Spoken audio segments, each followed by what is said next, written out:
Llega hasta tus oídos Quilicura Teatro Podcast, un espacio para conversar con nuestros artistas. Aquí encontrarás todo sobre nuestros festivales y ciclos de teatro. Acomódate y disfruta de entretenidas e interesantes entrevistas junto a sus creadores y protagonistas. Quilicura Teatro Podcast, un espacio pensado para ti. Hoy nos acompaña la talentosa diseñadora escénica Belén Abarza. Una mañanita partí, pescador, deja que me coman los perros y cuestión de principios son solo algunos de sus trabajos. Forma parte de las compañías Teatro de Ocasión y Versión Oficial. ¿Conozcamos más de ella? Acompáñanos en esta entretenida conversación. Bueno, yo soy diseñadora escénica. Estudié una carrera que se llama Licenciatura en Arte con mención en Diseño Teatral, que lo imparte la Universidad de Chile. La verdad es que a mí me gustaban mucho las artes escénicas cuando era niña, siendo muy ignorante porque vengo de una familia que no tenía acceso a la cultura como en ese sentido, como que a lo más íbamos a cosas gratuitas en el municipio, pero yo nunca vi muchas funciones de teatro, salvo cuando el colegio como que nos invitaban, como con un montón de otros colegios de comunas periféricas, a ciertos encuentros de teatro, y yo me acuerdo que vi el Húsar de la Muerte, como con 3.000 niñas más,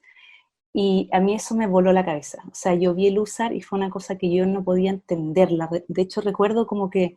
no entendía el lenguaje. Yo decía, esto,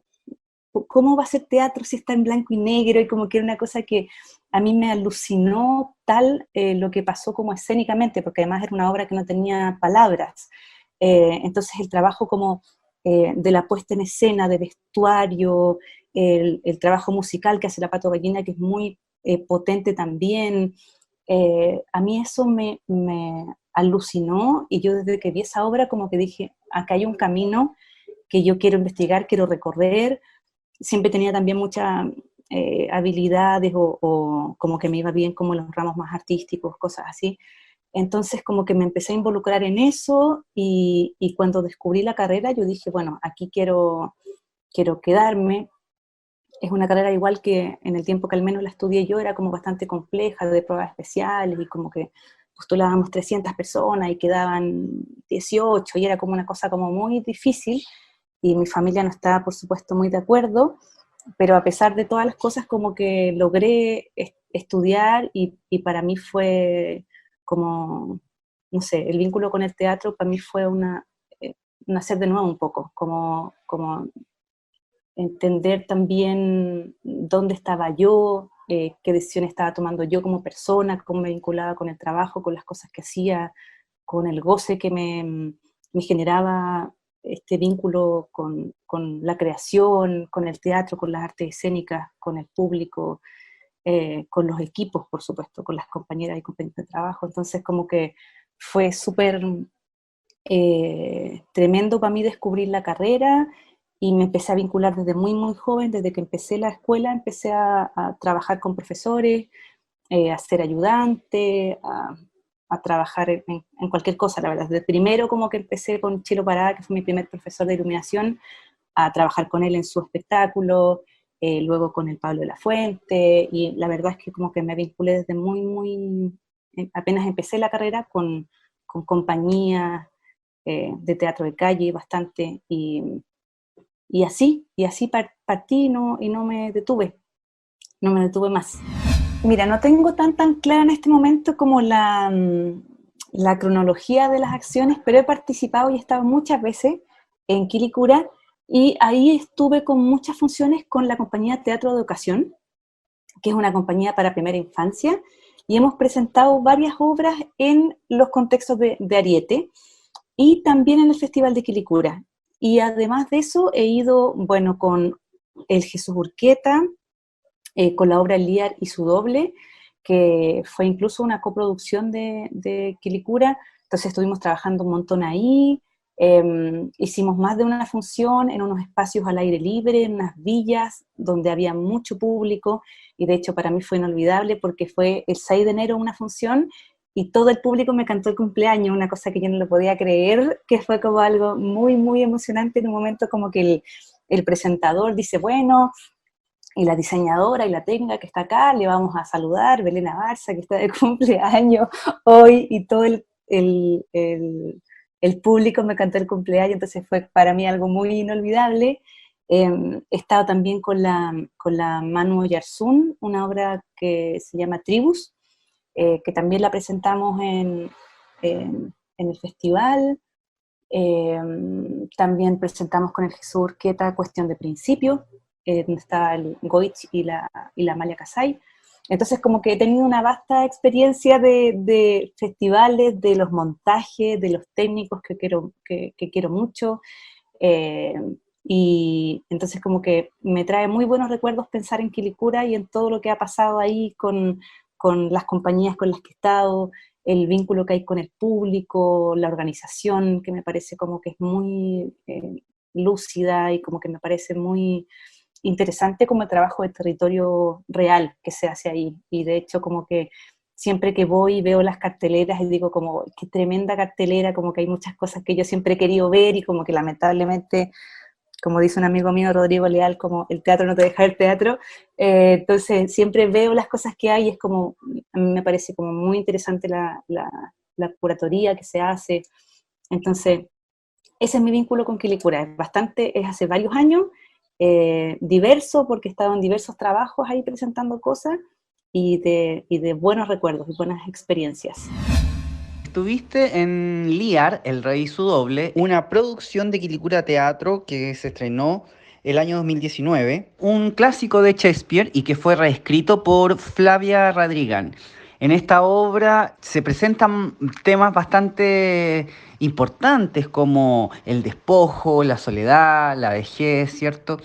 ¿Cómo se llega a una propuesta escénica con este tipo de temas? Bueno, el LIAR fue una propuesta súper desafiante, bueno, por todo lo que tú comentas, por todo lo que trae consigo la obra, la dramaturgia, la apuesta también de Flavia, tenía como un montón de tópicos súper interesantes y el director Jesús Urqueta trabajó con un elenco de 2 personas, que fue el Pancho Reyes y Daniel Antivilo. Entonces, Liar era Pancho y Daniel era como un poco él mismo, pero en su versión más eh, como despojada, que era su bufón, pero como que él también se reflejaba con el bufón. eh, y lo que empezamos a trabajar con esa obra tenía principalmente que ver con la soledad de este personaje, con este ser avaro que tenía un montón de privilegios y como que él quería mantener esos privilegios, pero alejó a todo el mundo por esa necesidad, por ese deseo de siempre tener más. Y entonces como que yo lo que propuse era que él tenía que estar solo y como evidenciar esa soledad, como evidenciar su humanidad en un contexto que fuese como algo mayor. La obra siempre hablaba de que él estaba en su castillo, en una especie de torre de castillo, y todo el tiempo trabajamos mucho con la imagen de la corona. Entonces lo que yo propuse un poco era como que él estaba encerrado en una especie de corona virtual, que era esta corona invertida, que también al mismo tiempo era su castillo y que él estaba como encerrado, pero no encerrado, estaba encerrado porque él quería, porque era su cabeza finalmente la que lo mantenía en esta prisión. Entonces, por eso esta idea como de las ventanas, que también al mismo tiempo como que eran un poco el pueblo, o como todas las personas que miraban, le fijaban los ojos a este personaje, y él tenía toda esta translucidez de poder mirar afuera, pero simplemente no había tomado esa decisión. Él había tomado la decisión de estar siempre adentro, y así se había quedado solo y viejo y triste también. Entonces era como un poco esa idea, como del poder sobre como todo el poder y el peso que tenía sobre su cabeza. Y ese es como un poco el concepto, que evidentemente uno tampoco diseña para que se entiendan los conceptos, pero eso era un poco lo que trabajamos así como, sí, a nivel como de argumentos y qué sé yo. Esos eran los motores que estaban ahí en el diseño. Esta obra estuvo en varios espacios dentro de la comuna, como por ejemplo el Domo y Villa Santa María. ¿Cuáles fueron los principales desafíos que tuviste que enfrentar en lugares tan distintos? Claro, lo que pasa es que también sucedió esto en dos contextos distintos de la obra, de la creación. Y cuando presentamos en la villa, fue antes de que tuviésemos la obra totalmente terminada, fue como una especie de work in progress. Y entonces trabajamos justamente para ese work in progress y ahí trabajamos la cama como una cosa un poco más íntima, porque no teníamos tan claro en ese momento de la puesta en escena como cómo iban a ser los elementos escenográficos todavía. Entonces, en esa instancia fue este work in progress como que también yo trabajé con pocos elementos y como con ciertas ideas que estaban cruzando la puesta, pero no como lo otro escenográfico que era lo que te digo luego que sí se montó en el domo, que ya era como la obra después de haberla estrenado. Pero la recepción del público fue en ambas ocasiones súper, no sé, bacana, como que a mí me preocupaba un poco porque es un texto que igual es súper pesado, es un monólogo, eh, pero yo recuerdo que habían personas que se acercaban, por ejemplo, en el domo a decir cosas que habían visto, como, de hecho, más de una persona me dijo como, tremenda corona que tenía el rey, una cosa así como de la escenografía misma, entonces como que, eh, no sé, pues súper interesante también cuando empiezan a ver esos cruces, y de hecho el espectador o la espectadora ven muchas más cosas de las que a uno se le hubiese ocurrido en su momento de la creación. Entonces fueron dos instancias distintas, Work in Progress y ya la obra final que fue en el domo. En enero del 2018 estuviste con Prefiero que me coman los perros, esta obra escrita por Carla Zúñiga y dirigida por Jesús Urqueta. Lo primero que pasó cuando yo leí ese texto fue que sufrí, o sea, porque era también un proceso bastante particular porque se fue escribiendo en el proceso la obra. Entonces Carla llegó o sea, como que ella igual tenía la claridad de cuál iba a ser la historia, pero el texto fue llegando de a poco. Entonces fue súper interesante también porque yo admiro mucho, la verdad, a la Carla Zúñiga y me parece que es máximo lo que ella hace. Y también fue muy interesante ver cómo de repente llegaba con una escena que generaba mucha sorpresa por ese nivel de cómo ella trabaja la crudeza de ciertas situaciones y de estos personajes. Y bueno, ahí el elenco, la Nona Fernández con la Monse Esteves y Christian Keim. Y la Nona interpreta a esta parvularia. Entonces también algo bastante similar a lo que pasó con Liar, el trabajo era muy complejo de abordar, porque la temática como que arrancaba para un montón de temas súper eh, eh, pesados, difíciles, que tienen que ver principalmente con la salud mental, con el trabajo, con o sea, como esta cosa que tenemos las personas que vivimos en Chile como de entender como, o de pensar que el trabajo como que lo es todo y como que la vida se te va trabajando. Entonces, habían un montón de cosas que aparecían en el texto, su necesidad de amor, su soledad, por eso como que un poco como que en un momento de la obra le pide a la psicóloga que por favor la abrace, como que pasan cosas súper patéticas, como de una necesidad de esta persona, como de querer afecto, de querer que alguien vea en ella eh, algo más allá que lo que ella hace, que en este caso es ser educadora de párvulo. Y, y entonces como que mi investigación tuvo que ver también como con este personaje particularmente y con su cabeza. Ella se imaginaba todo el tiempo una persona con la que hablaba, que era su padre, que era su amigo imaginario. Entonces eso a mí me llamó mucho la atención, como este personaje que estaba, pero no estaba realmente, sino que estaba como también virtualmente. Entonces, ¿cómo hacíamos que ese personaje existiera? Y cómo también podíamos meternos un poco a su cabeza. Y terminó siendo un dispositivo de unos espejos, eh, con una especie de holograma, con un personaje, que este personaje atrás, o sea, que se refleja este personaje que es virtual, con una proyección, toda una cosa, un dispositivo que tal vez en algunas fotos aparece, pero me interesaba mucho como ver cómo aparecía este personaje, como, porque no era real, estaba en su cabeza. Entonces, para estar ahí había que estar adentro de su cabeza. Entonces, la dimensión de la escenografía era muy pequeña, todo pasaba en el mismo lugar, la iluminación cambiaba un poco y de forma muy radical, pero que estaba escondida atrás de estos espejos, entonces uno solo veía a estos personajes reflejados en el fondo, en el piso y en el cielo, y con esa misma intención un poco, como de estar adentro de ella y como entender esta idea de espejismo que ella tiene, también porque este personaje lo que hacía era que se mimetizaba con las personas que se obsesionaba. Entonces le copiaba, por ejemplo, a la psicóloga la ropa, el corte de pelo, la observaba. Entonces era como, me gustaba mucho esta idea de reflejo también, de que ella buscaba emparentarse con alguien para sentirse acompañada. Entonces era un poco esa la temática de Prefiero que me coman los perros. Yo he hecho en el Domo al menos una obra de teatro de ocasión, el Liar, Prefiero que me coman los perros, junto al Lago Negro, la hicimos también en el Domo. Entonces, ahora que me hace esta pregunta de cómo uno como que llega a un espacio y le encuentra como, o sea, cómo adapta las propuestas escénicas a los distintos espacios, creo que, bueno, es un trabajo muy técnico.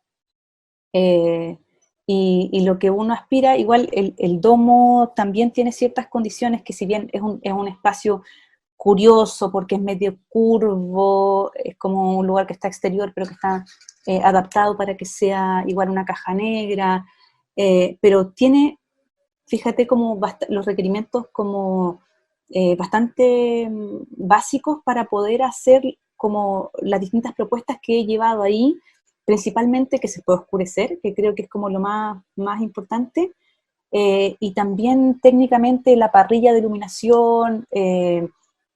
tiene unos tras que se suben y se bajan. Yo recuerdo que con esos colgué, por ejemplo, el techo de Prefiero que me coman los perros, también colgué con eso el techo, o sea, la corona invertida del Liar, como que es un espacio que aparentemente es como curioso, ¿cierto? Porque no se parece a lo que suele uno estar en sala o en los teatros convencionales, pero es súper dúctil. Y yo también destaco ahí como el trabajo de preproducción técnica que hay es muy profesional. Entonces uno llega con mucho tiempo a entender todo el equipamiento que hay, uno puede evaluar con tiempo también cómo vas a hacer esta adaptación, está siempre el equipo como disponible en el caso que yo la mayoría de las veces he estado con Robbie, que entiendo que ahora se devolvió a Francia, no sé, pero súper como la disposición del equipo técnico hace que las propuestas puedan ver como este desarrollo que uno espera, y aunque sean tan diversas. Están las condiciones, yo creo que tiene que ver sobre todo con condiciones técnicas que se respetan y con un equipo que está ahí disponible para trabajar y para estar disponibles para que las cosas sucedan. Cuestión de principios es una obra que muestra el reencuentro entre un padre que luchó por el plebiscito y una hija que cuestiona sus ideales. ¿Cómo fue trabajar este montaje sin fondos asociados y solo con las ganas de querer montar? De hecho, como que tengo muy buenos recuerdos de esa función de Cuestión de principio, porque había un silencio, pero una cosa que uno dice como en una villa, digamos, porque hay casas, hay personas, hay situaciones que son fuera del festival, digamos, pero había un silencio en esa función, una cosa que yo decía, wow, como qué involucramiento, qué respeto, y qué fantástico es como tener esas experiencias tan multitudinarias, pero que al mismo tiempo en este caso buscaban esta intimidad de esta pareja del elenco, que padre e hija, que se enfrentan a una discusión incómoda, y que es una discusión incómoda que perdura en el tiempo. O sea, nosotros en la obra se supone que pasan muchos meses entre encuentro y encuentro, pero en la obra como que están todos condensados y los cambios de iluminación hacen esta simulación de que pasa el tiempo. Y este proyecto fue un proyecto autogestionado, y yo recuerdo que,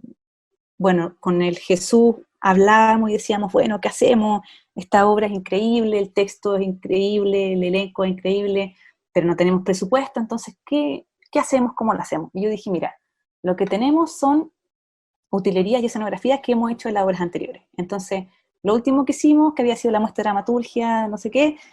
ahí tenemos una silla, entonces lo que tenemos son sillas y vamos a ocupar sillas. Y el resto va a ser solo iluminación. Entonces propuse esta idea como de ir trabajando la cercanía y la lejanía de estas dos sillas, que finalmente son estos dos cuerpos que se encuentran, se desencuentran.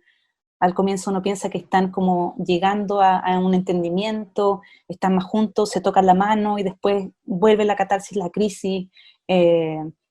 porque finalmente son dos personas de generaciones distintas que no llegan a un punto común, y no hay un acuerdo finalmente, como que se rompe la relación. Y trabajamos principalmente con iluminación. La obra se estrenó en GAM, entonces esa vez fue la primera vez que yo hice el diseño de luces y también era súper específico, como que primero los alejaba con puntuales, estas sillas como para personas que están en distintos lugares, y a medida que se acercaban iba como llegando, en un momento se juntaba la luz y estaban los dos en el mismo, bajo la misma iluminación. Entonces era una obra efectivamente donde la palabra tenía y la actuación, por supuesto, tenía como el protagonismo, y el dispositivo intentó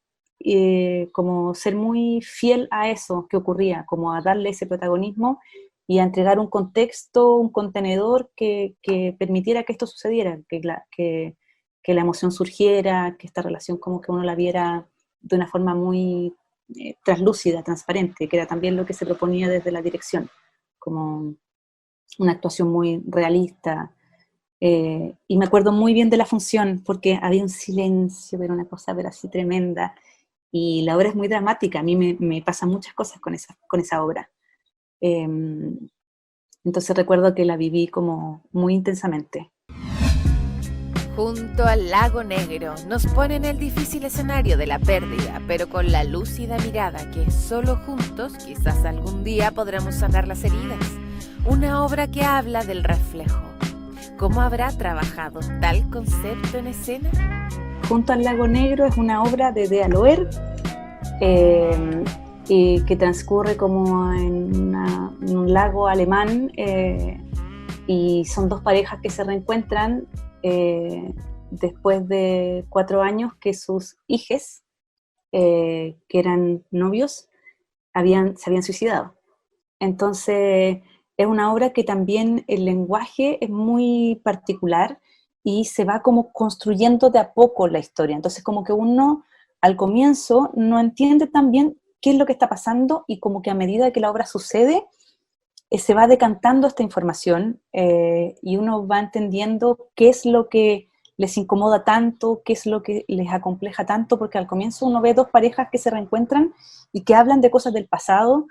y que rememoran ciertos recuerdos, hitos de cuando se conocieron, y te acuerdas cuando hicimos esto, y te acuerdas cuando comimos esto, y te acuerdas y empieza como de a poco como a incomodarse todo, y siempre hay una tensión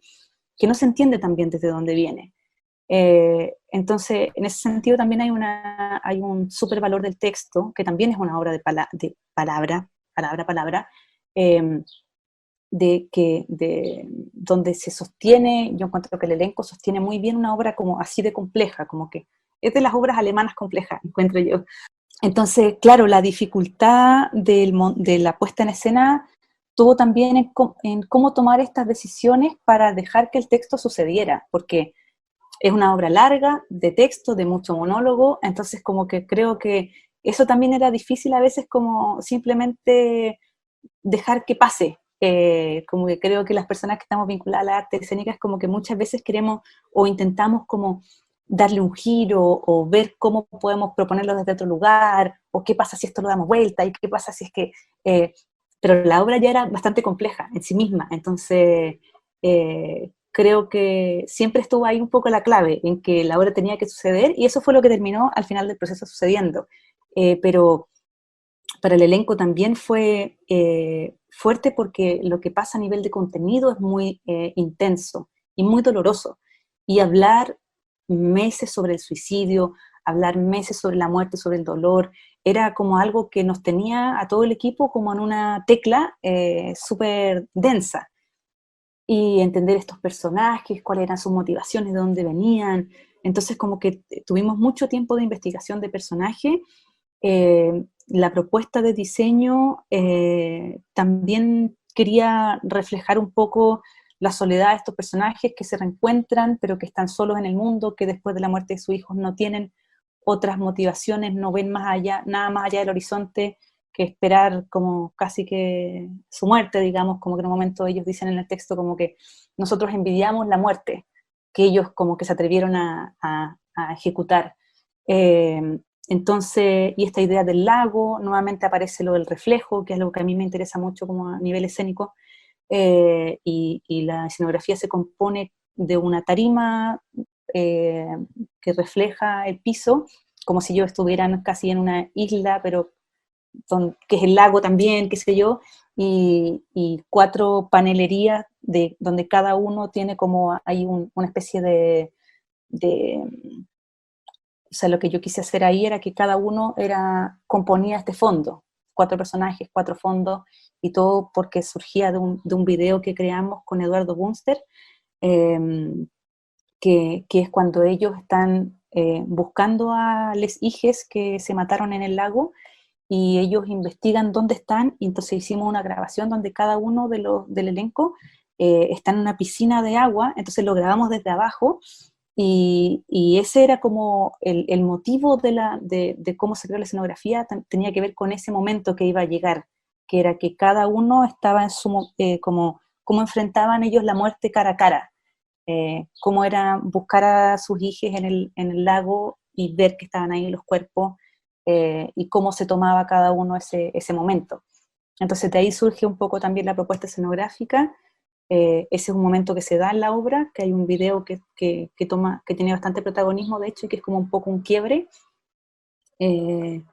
y, y eso, y bueno, y luego pasó que esta obra la estrenamos en el Teatro Antonio Varas, Nacional Chileno, perdón, y, y fue en el momento de todo lo que ya sabemos que pasó, o sea, fue estallido, cerraron todos los teatros, sobre todo los que estaban al lado de la Moneda, por cosas evidentes, no podíamos ni entrar a sacar a la escenografía, luego en enero íbamos a tener un par de funciones, tuvimos las funciones, llega la pandemia, entonces ha sido una cosa como que la obra no puede darse presencialmente, y tomamos la decisión de trabajar una propuesta audiovisual del trabajo, y ahí efectivamente el Jesús dice como, bueno, este es un lenguaje que a mí no me acomoda mucho, entonces prefiero que lo tomen ustedes, en este caso Eduardo Bunster y yo, que es mi pareja, con el que estamos haciendo bastantes proyectos vinculados con las audiovisuales del cine. Entonces tomamos la batuta un poco de esta versión audiovisual, que es la misma obra, solo que es como el punto de vista, desde donde se ve, como, etcétera. Y fue una súper buena experiencia porque la grabamos en pandemia, entonces como que con protocolos, toda una cosa así, cuando no entendíamos tanto, o sea, de hecho era antes de que nos viniéramos a Madrid y tuvimos que hacerla porque si no, no iba a dar el tiempo, y fue súper lindo poder hacer ese trabajo, tomarnos el tiempo, estuvimos 2 días en rodaje, la función la hicimos un montón de veces porque había que repetir para las cámaras y para las cosas, entonces como que al menos nos quedamos con la sensación de que la obra sigue viva, de que está ahí, de que está disponible para seguir haciéndola. Mi primera experiencia virtual fue con Carla Romero, me invitó a hacer el diseño de una obra que estábamos trabajando para que fuera presencial, y como nunca pudimos hacerla presencial, la terminamos haciendo virtual, se llamó La Compañera, la hicimos en el Teatro C virtual, y ahí yo entendí, con esa primera experiencia, yo dije, bueno, esto no tiene nada que ver con el teatro, o sea, estamos haciendo un proyecto que tiene todo el contenido que íbamos a trabajar en la obra presencial, pero que está direccionado para la cámara. Estoy diseñando para la cámara, para un único espectador, en este caso, y la disfrutamos mucho, y el proyecto presencial va a ser otra cosa. Y vamos eventualmente a rescatar parte de lo que descubrimos en la investigación virtual, pero el proyecto presencial va a ser otra cosa, y pienso que es muy interesante verlo así también, como que yo encuentro que ha sido también súper favorable porque eh, no favorable la pandemia, por supuesto, sino que este vínculo con los otros formatos, porque también nos ha hecho pensar desde otros lugares. Y también nos ha abierto de una u otra manera como la cabeza a decir como, bueno, también hay otras sensibilidades, hay otras maneras como de enfrentarse a lo que hacemos, y, y eso creo que también es algo que es afortunado, entender otros formatos y ver cómo uno puede darle una vuelta a un trabajo y pensarlo desde otro lugar, como hacer casi como versiones de los trabajos, como que encuentro que tiene algo muy interesante, y yo de hecho lo que estoy estudiando ahora en Madrid tiene mucho que ver con eso, más con las artes visuales, y se propone mucho la idea en las artes visuales como de la versión, y es mirar la obra desde otro eje, es mirar la obra desde otra arista, investigarla con otro lenguaje,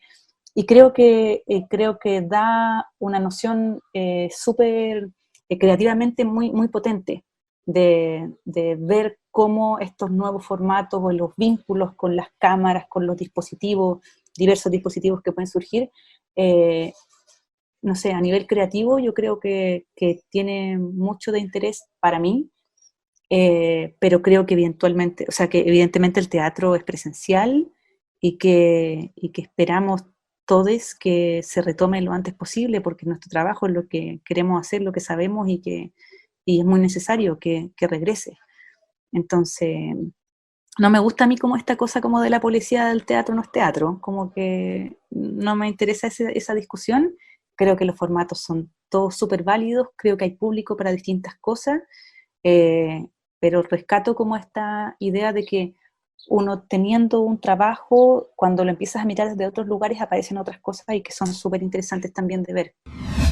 Teatro de Ocasión es una compañía que se enfoca al teatro para la primera infancia. Belén es parte y nos comenta su trabajo, en donde los colores, las formas y los tamaños toman gran relevancia. La compañía de Teatro Ocasión es mi compañía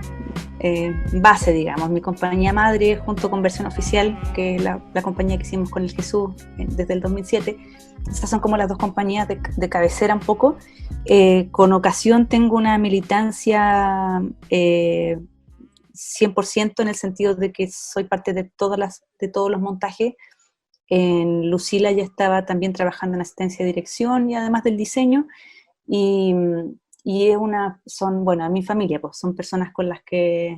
estamos en contacto todo el tiempo, estamos creando, replanteándonos, haciendo nuevas cosas, buscándole la vuelta, es como algo que no termina, y es muy hermoso eso, porque por ejemplo la primera obra que hicimos, que se llama Una mañanita partí, es una obra que después de 10 años le seguimos cambiando cosas, o sea, como que es algo que todo el tiempo se piensa, se renueva, y la utilería decimos, oye, ¿y si esto que lo hicimos de bolsa? ¿Y si ahora vemos si lo hacemos no tengo idea, de otro material? Y como que todo el tiempo está la pregunta sobre cómo estar actuales, no por la idea de actualizarse como necesidad, sino de que la obra esté viva. Y, y Lucila Luces de Gabriela es una obra que nos invitó GAM a trabajar, es una producción de GAM, sobre Gabriela Mistral, que es un tremendo personaje, una cosa como tremendísimo personaje, y la dirección la hizo la Tita Jacobelli, Trista Jacobelli, y estuvimos un año investigando. Los procesos de teatro de ocasión son de año y medio, por lo menos, y estuvimos un año ahí buscando cómo abordar la inmensidad de esta persona que fue Gabriela Mistral, bueno, salió una obra a mi juicio muy hermosa, a mí me gusta mucho ese resultado. Trabajamos más bien con la sensibilidad de este personaje, con su viaje, con lo que le pasó en el país, que finalmente este país en un momento como que le queda un poco chico, como nunca siempre como que había un modo muy abajista, la gente hablaba mal de ella porque tenía el pelo corto, porque era grande, no sé qué, como, bueno, todos los chilenismos que nosotras conocemos bastante, y como que también le pusimos harto énfasis en eso, como la mirada del resto sobre este personaje, y la mirada de Chile sobre este personaje. Y, y luego pasó que nos invitaron también desde Gama a hacer la versión, no, perdón, fue el anfiteatro, el Lorca. Anfiteatro de Bellas Artes nos dijo, hagamos versiones virtuales, que esta cosa no tiene para cuándo. Teníamos funciones ahí en el Anfi, se suspenden, qué sé yo. Y empezamos a trabajar online esta versión, que hicimos otra cosa, una versión a partir de lo que fue ese trabajo. Por supuesto, como que la cosa básica está, la línea dramatúrgica se mantiene, las canciones se mantienen, los vestuarios se mantienen, pero a nivel de utilería surgieron otras utilerías, se trabajaron otras cosas como sutilezas para la cámara, y lo pasamos muy bien haciendo ese trabajo, y también desde la precariedad que significaba no tener conocimiento específico en ese momento sobre el streaming y esas cosas.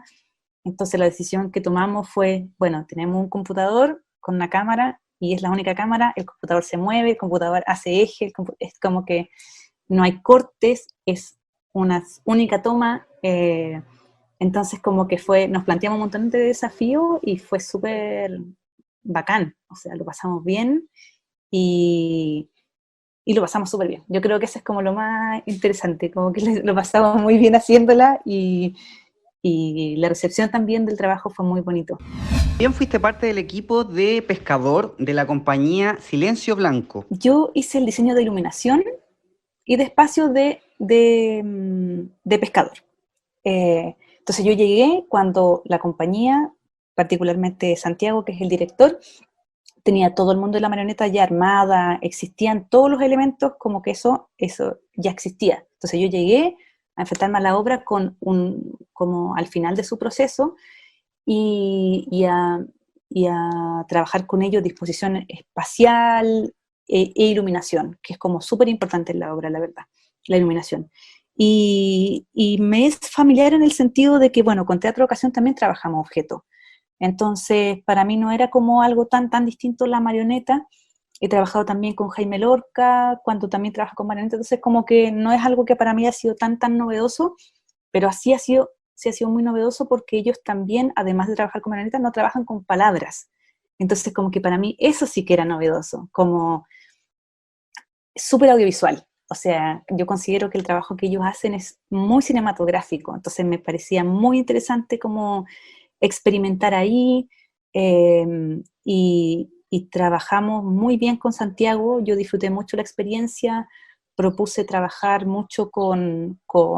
linternitas, cosas que también vinieran desde los intérpretes, trabajar con la escala de los personajes, cómo hacer una iluminación que también en algún momento como que sea verosímil para estos personajes que tienen cierto tamaño,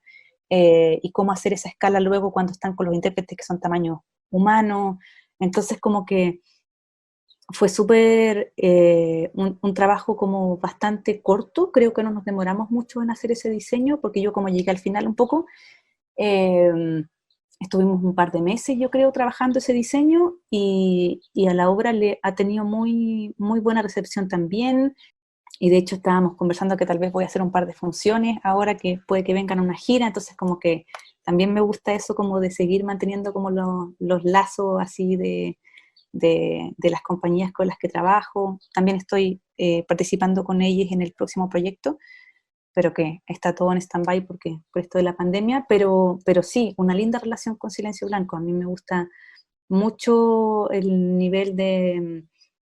que tienen como de trabajo y de concentración y eh,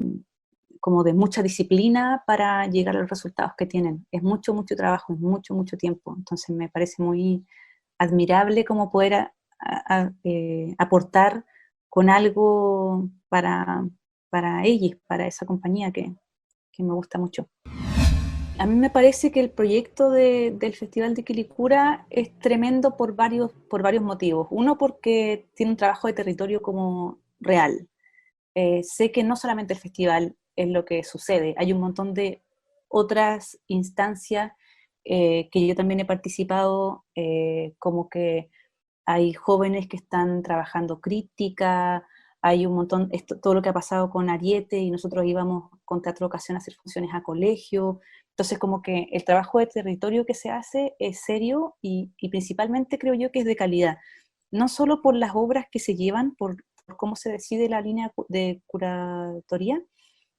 sino que también porque proponen una infraestructura y condiciones para que las obras sucedan y sucedan como tienen que ser, o sea, como con la técnica necesaria, a nivel, hablo de todo, como de escenario, de iluminación, de sonido, las personas como que las gradas, etcétera, como que creo que todo el contexto que se genera es muy favorable para que se viva la experiencia del teatro como es. Y, y tiene un súper valor agregado que además se insiste en este festival, que se hace de forma periódica y que efectivamente el público ya sabe de este teatro, de todo el evento completo y participa, y es un público, cuando yo hablaba del respeto que tienen y el silencio, en condiciones que no son necesariamente las más idóneas, porque claro, hacerlo en una villa donde hay casas y donde hay un montón de cosas sucediendo, a veces también podría llegar a ser perjudicial.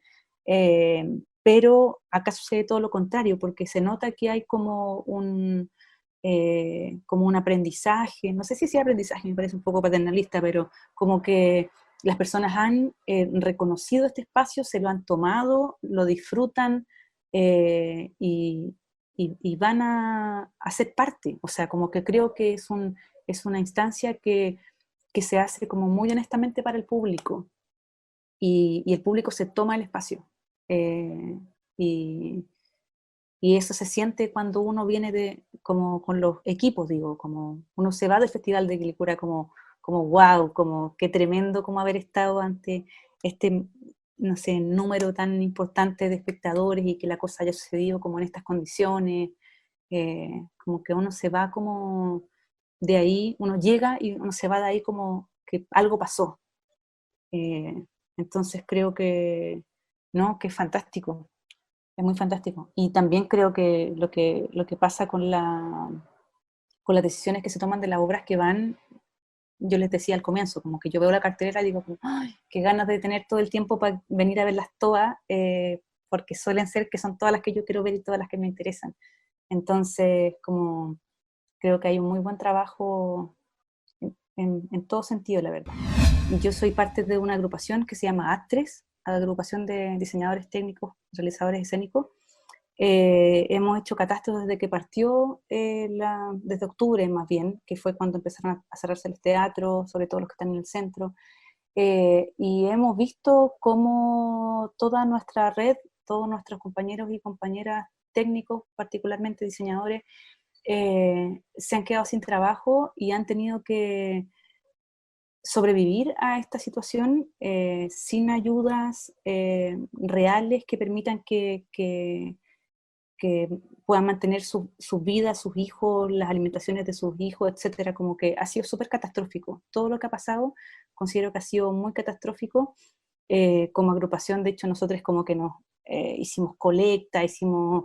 campañas para cajas de alimentos, o sea, como una cosa que uno dice como... Eh, ese era el nivel, como a ese nivel estamos, como todo suma, y supimos de un montón de personas que están en situaciones de riesgo, de perder sus casas, de no tener para pagar los arriendos, y de que se están principalmente reinventando, vendiendo pan, haciendo flete, no tengo idea, como, entonces encuentro que es muy tremendo lo que nos ha pasado como gremio, que estamos completamente, hemos estado solos y solas todo este tiempo, no hay ninguna escucha efectiva de parte de la autoridad, incluso los bonos que han sacado, hay muchas personas que ni siquiera podían beneficiarse con esos bonos porque hacen no sé, yo la verdad es que ahí me perdí un poco, como que llegué un momento a no entender, como por qué mis compañeros que no tenían ni siquiera que comer, no le coincidían los bonos, o sea, como una cosa que yo en un punto como que ya dejé de entender. Y, y creo y tengo mucha esperanza, tal vez de afuera se ve como un poco más idealizado lo que está pasando con eh, la Asamblea Constituyente, con los constituyentes, las constituyentes. Yo tengo mucha expectativa de que la nueva constitución pueda garantizar los derechos a la cultura y también garantizarle derechos a todas las trabajadoras que nos dedicamos a esto. Creo que es un camino largo, y creo que tenemos que seguir ahí, como siempre hemos estado como dando la lucha para que esto se mantenga, funcione. Creo que, no sé, debiésemos llegar a un punto en algún futuro no muy lejano que dejemos de subvencionar el arte y que podamos vivir de esto que hacemos, que es tan importante y que es vital para todas y para todos. Esto fue Quilicura Teatro Podcast, un espacio para conversar con nuestros artistas. Todo sobre nuestros festivales y ciclos de teatro lo encontrarás aquí, de la mano de sus creadores y protagonistas. Que no se te olvide, todas las semanas una nueva e interesante conversación. Quilicura Teatro Podcast, un espacio pensado para ti.